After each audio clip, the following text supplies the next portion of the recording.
Panglima Pajaji tiba di Batam, putuskan gabung dengan Sultan Melayu. Panglima Pajaji bukan sekedar cuap-cuap belaka ketika berjanji akan membela warga Rempang yang akan direlokasi. Dalam video yang diunggah di media sosialnya, Pajaji kini sudah tiba di Batam.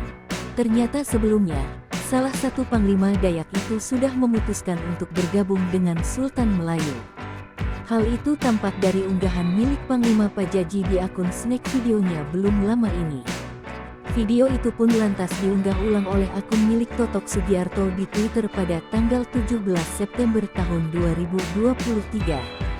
Dalam video itu tampak saat Panglima Pajaji diminta maju berhadapan langsung dengan Sultan Melayu.